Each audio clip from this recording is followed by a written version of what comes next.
Hey, what's up, folks? Welcome back to On Texas Football, and welcome back to another edition of Football Theory. I'm lifetime Longhorn Rod Babers. Pleased to be joined by my good friend, esteemed colleague, and fellow football theorist, my man Jeff Howe. This edition of Football Theory brought to you by accomplished Austin realtor Laura Baker. We'll tell you more about Laura Baker and her team coming up a little bit later on. But here we're going to dive into a topic you hear a lot from coaches. You hear a lot this term a lot from Sark too, but not really sure exactly what the definition is for each program and each team and each coach. But complementary football is something we're going to talk about here on the show. Jeff, I know you went down a bit of a rabbit hole about complementary football, and maybe you got a new definition of complementary football. I would give it to you and open it up.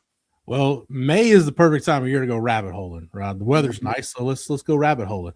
And I did that. And complementary football to me, I'll take the kicking game out of it just for this discussion, but it's basically, hey, is your offense doing what it needs to do to complement the strengths of your defense and vice versa? Yeah. And again, kind of my theme on football theory this whole offseason has been, why did Sark make the change? He made it defensive coordinator. And we've done looked at it from a lot of different angles, right? But this is football theory, and this is why we go down the rabbit hole. And CJ Vogel, I'll credit our colleague over on ontexasfootball.com for posting some time of possession numbers. And it just kind of got the wheels turning regarding this, because we were kicking topics around for this week, Rod. You mentioned stunts, movement up front on defense, and you mentioned empty formation. So I started thinking, explosive plays on offense. I think Sark, the more we look into Sark, I think we underestimate how much of his football DNA is kind of wrapped up in that old school Bill Walsh way of thinking. Because I think explosive play margin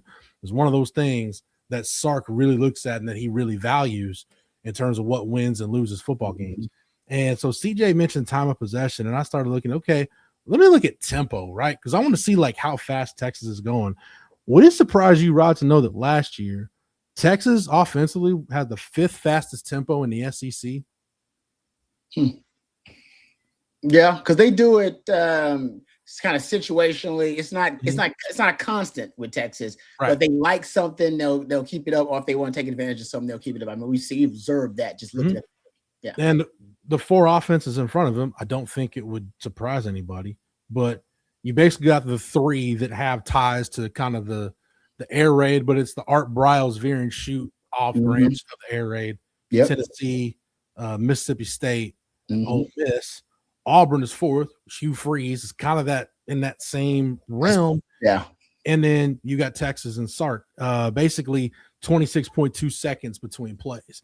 So I started thinking about that. I'm like, okay, so Texas is they're in theory, they're snapping the ball pretty quickly. Yeah. Compared to the rest of the conference. And I started thinking about, okay, we know the offense is explosive, right? Sark loves explosive plays, but I'm like, okay, what is the flip side of that in terms of defense? And I'm going to give you some numbers, Rod. So Texas last year defensively, and again, we talked on football theory already about how defensive third down was trending in the wrong direction under PK. When you look at year over year 24 to 25, you got worse on third down. 10 plays allowed of 10 plus yards. This is plays from scrimmage, runs and passes. Texas was 11th in terms of total 10 plus yard plays allowed. 128 of those against SEC competition. That was tied for 14th in the SEC. Only Mississippi State allowed more, and 73 against ranked opponents. That was 13th. 20 plus plays, you were 9th overall, 13th against the SEC, tied for 5th against ranked opponents, but that includes Oklahoma's factored in there, which defensively you were good. Mateer's coming off the thumb injury. Ohio State did a lot to protect Julian Sands, so that makes sense why that number. Then I looked at pass plays. Texas allowed 120 pass plays last year of 10-plus yards. That was tied for 13th in the SEC. Only Vanderbilt and Tennessee allowed more. 92 allowed against SEC competition. That was 15th in the league. Only Vanderbilt allowed more. Wow. 48 10-plus yard plays allowed against ranked opponents. That was 10th in the SEC. 20-plus yard pass plays, Rod. 39th. 39 total. That was 13th in the conference. 32 allowed against SEC competition. That was tied for 14th. Only Arkansas allowed more. And 15 allowed against ranked opponents. That was tied for 5th. So basically, you look at these SEC offenses, and Texas was giving up way too many explosive plays, way more explosive plays offensive or defensively than Sark probably wanted. And I looked at the time of possession number, Rod, but you've known me long enough. Time of possession isn't good enough for me. I want to look at play differential. And when you look at the year, Texas was minus 47 overall in play differential. That means your defense was on the field 47 plays longer than your offense was on the field. Wow. Now, the offense, we know part of that was Texas couldn't run the football last year. It had a lot of problems running the football. But defensively, Rod, I think Sark is thinking, look, if I'm going to give up explosive plays, right? If we're going to give up explosive plays, let's do it being aggressive, because at least I know if we give up a big play, one of two things is going to happen. One, either we're going to get a turnover at some point because we're being aggressive. Law of averages will play out. Some of those are going to end up going in our favor. And I think the other way Sark looks at it is, you know what? If we're giving up big plays, at least the defense isn't going to be on the field for these double-digit play drives. At least the play differential will work out. I'll get a couple extra possessions. So am I wrong to think, right, man, Sark's almost viewing this kind of like we used to look at football in the Big 12, where you're really looking at explosive play margin, play differential, and getting those extra couple possessions. Like, hey, if we give up a big play, that's fine. Like, we'll get it back.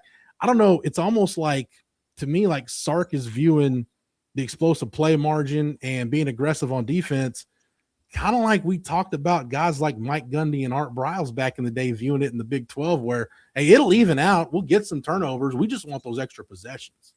Yeah, because, ultimately, if you are predicting your offense is going to be explosive, and that's just Sark's DNA, right? He's along with Lane Kiffin and Lincoln Riley, I think Rhett Lashley, maybe Kalen DeBoer in that conversation too, guys who have coaches, play callers who have offenses in the last 7-8 years who have been top 10 in generating those explosive plays. You're talking about 20-plus yard plays. He's done it in 4 of the last 7 years. So that's part of what makes him a really good play caller. And so we know you're going to have that. He's talked about it in Austin too, getting back to being explosive, explosive play margin. But you also, to your point, something I did not know, it's a great point about the tempo, right, and the pace of a Sark offense. Haven't realized that it's this much up tempo. Now, that going back to the Big 12 theory, because what happened in the Big 12 was, and it was kind of 2008 was right kind of the peak of this, where you had the most explosive offenses arguably in the history of college football. You had 5 different offenses, because you and I think alike. So I went down a rabbit hole with the Big 12 too. I was thinking the same thing. I was like, oh man, it's got to be Big 12. In 2008, Oklahoma, number 1 offense. They were scoring over 50 points per game. Tech was number 3, 43 points per game. Texas was number 5, 42 points per game. Missouri, they were 6th at 42 points per game. Oklahoma State was top 10. They were at 40 points per game. You damn near had the league was scoring 40 points per game, right? And everybody was up tempo, and it was the peak of the air raid proliferation in the Big 12. But what has to separate these teams, because it's just hard to play consistent defense and stop these offenses. At one point, you're going to meet an offense that's going to rip your defense to shreds. It's just the reality of living in the Big 12. I don't care how good your defense was. Somebody was going to put that BTA to you, all right? Yeah. And you were like, well, you know what? Since we're going to get – somebody's going to score on us anyway. We can score with anybody. So we're fine with shootouts. What's the difference maker? Let's be aggressive, to your point, and let's go take risks, and let's take the ball away. And so what started differentiating the really good teams was who could score points, but also who could lead in takeaways. And that basically was determining who won the Big 12 for all those years. Because remember, Texas took that. In 2008, Texas was 116th in takeaways per game, but they were top 5 in scoring offense. But they still got in trouble in the Big 12 a couple of times, right? Yeah. Lost to Tech, lost to Oklahoma. In 2009, Texas was top 3 in both. Muschamp, by the way. Muschamp figured it out. They were top 3 in points scored and takeaways. Boom, that was the formula. And from then on, that was a formula for everybody. In 2010, Oklahoma beat Oklahoma State because Gundy had just figured it out. They beat Oklahoma State. Both had 2 losses in the Big 12, and they won the tiebreaker. But then Oklahoma State in 2011, that's when the formula, like you said, hey, let's just gamble. We got a high-scoring offense, which allows you the freedom to gamble, because the theory is this. When you got a good defense, what do you want to do? Shrink the game.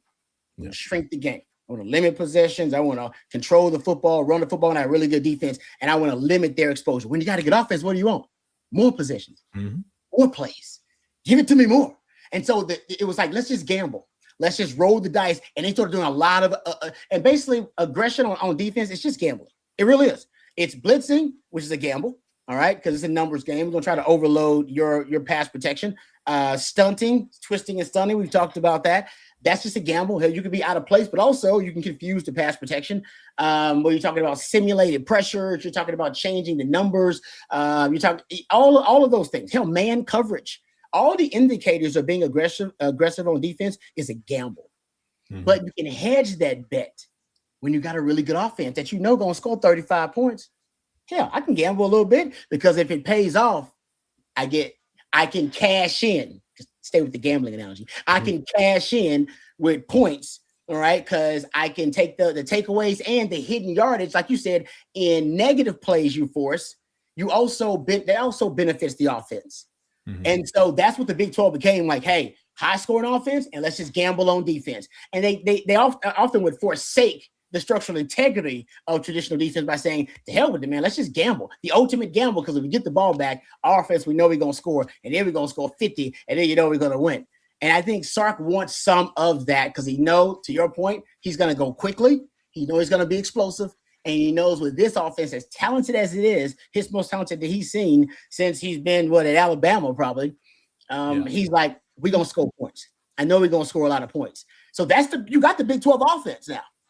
You're going to have a top 10 offense scoring points, theoretically. And now in defense, you need to guys. And this wasn't PK's model. PK he led the SEC in takeaways last 2 years, and he was still a team that was top 15 in sacks. Like they still got the job done. But to your point, Sark wants the ball back more, and he wants that hidden yardage, and he wants the defense to gamble more. And they can, on offense, they'll cash in if you gamble more because he wants more possessions and more points this year to complement that really good offense he's going to have. So I think you own something, brother. I think you're around the money. I totally agree with you. The other thing too is, again, I'll go back and look at the third down numbers. So your point where Sark is like, man, the defense is just on the field way too long. And I think, again, the big overall thing is I think Sark felt like the SEC was starting to figure out PK's defense. Because if you look at Texas right last year on third down, about 33.5% conversion rate allowed by the opponent overall. That was third best in the SEC. So you're like, okay, that's good. What is the problem? Go to conference opponents. Your third down conversion rate allowed goes from 33.5% almost to 40% you're allowing in conference play. And again, it's those offenses that have kind of those Big 12 bloodlines in it. It's Mississippi State gave Texas quite a few problems. And Napier do a little bit of that at Florida. Arkansas with Bobby Petrino was kind of that. Bobby Petrino was really cutting edge, innovative kind of. So it's weird that it was kind of those styles of offenses that were giving PK some problems. Because if you look at when they allowed explosive plays, it was Arkansas, it was Florida, it was what else were we talking about? It was Mississippi State. It was those opponents Texas was giving up a lot of explosive plays to. The other thing too is, man, I started looking at Texas offensive numbers in third down, and I think, again, we can agree or disagree whether this is the case, but I think Sark feels like I understand the SEC. Like I know how to move the ball in this league. Because the thing we talked about Sark on third down is Sark's best third down offense is just avoid it, right? Like Texas, when they've been good, they've been one of the best offenses in the country at the percentage of first downs they get on first and second down. So you become a good offense on third down by just avoiding it altogether. If you look at Texas last year on third down, 39.2% conversion rate. It was 11th in the conference. Like, okay, what's so great about Sark? Go to conference play, though, goes up to 42% in conference play. And that's one game against Georgia where you was terrible. You know what I mean? Like, that's what that included. That's my point. I agree with you. Yeah. But to your point, though, the downside against Sark is because you couldn't run the ball when it went bad, it went really bad. Because in your 3 losses, you go all the way down to 27% conversion rate on third down. Yeah. So Sark has a lot of work to do, but I just think he feels like what he values in football. We are seeing now, we've got statistical evidence to back it up. He just feels Will Muschamp meshes better with how he views football and what he views you need to do to win football games. I totally agree. I also say this, a lot of what you decide in terms of complementary football, right? The way you decide to cultivate, that connectivity is based on what your strength is. So your strength is your identity of your team and also your individual phases. And we talked about this in 2024. Everybody assumed that the offense would be the identity of the team, and it wasn't. Right. The identity was the defense was legit. You're at an elite defense. And I think Sark had to wrap his brain around, okay, I know my offense does well. We create explosive plays, but I can't take as many chances on offense. And I do have to consider my defense wins games for me, actually. Yeah. Because I don't have any elite offense. He hasn't had elite offense since he's been here. Let's be honest. He has not had any elite offense since he's been at Texas. He's been top 20, something like that. But he has not been in the top 10, and that's considered elite in my category. But he has been there and in generating explosive plays. That's what he does really well. And even last season, your offense certainly wasn't in that conversation. Now, Arch Manning may be in the conversation to be the identity, as you have pointed out several times, of the offense. But what's the identity of the team? The identity of the team was, your defense can actually help you win games. Your offense really has to kind of supplement and find their way. And later in the season, that changed. So I wonder what the identity of the team is going to be. I assume you're going to have a really prolific offense and be able to score a lot of points. And that means Sark can also take chances on offense and getting into very creative, imaginative personnel groupings and formations, like empty formations, 3x1 with bunch sets and, 2-back sets. If he doesn't feel comfortable enough with the power structure of the team and what's the identity, and if it's an offense is a strength or not, I don't know if he'll get into those very creative packages and take chances on offense like we see him, because last year he was very conservative. Last year was the most conservative we've seen from Sark as a play caller and a play designer at Texas, period. And I don't know if this is him recognizing it's a weakness or a flaw with him or something where he's lacking, but we talked about it too on the channel. I think the biggest thing for Sark to taking that next step is he has got to identify whether we're talking about an identity or strengths or based on opponent. Hey, what's going to be the best kind of opening script we have? You've got to arrive at it earlier. And if you look at the losses, I just looked at it, Rod, their play differential in the losses, they're actually +2 in play differential in their losses. It's interesting. But if you look at the course of those games, it's offensively, you weren't moving the ball at all in the first half of those games. And then Sark gradually figures out, you just wish, especially against Ohio State and Florida, and to an extent against Georgia, like, man, if he'd just found this stuff earlier or stuck with it, you'd have been better off. I think for Sark, he said, look, if I'm going to take a while to get going, I need a defensive coordinator that can think quicker on his feet and make quicker adjustments. And this is the one thing that I don't know. I do know, Rod, in Will Muschamp's first go around at Texas, I don't know that I've ever seen a defensive coordinator be better at making in-game adjustments than Will Muschamp was in 2008, 2009 at Texas. I thought he was phenomenal at making in-game adjustments. I mean, you talk about what Bull Reese did in the 2001 Oklahoma game. Will Muschamp basically did the same thing as 2009 against Zach Robinson and Oklahoma State offense in Stillwater. After a driver, he said, everything we talked about during the week, screw it. We're ripping up that game plan. Here's what we're doing. We're calling it on the fly, and Texas ends up winning that game going away.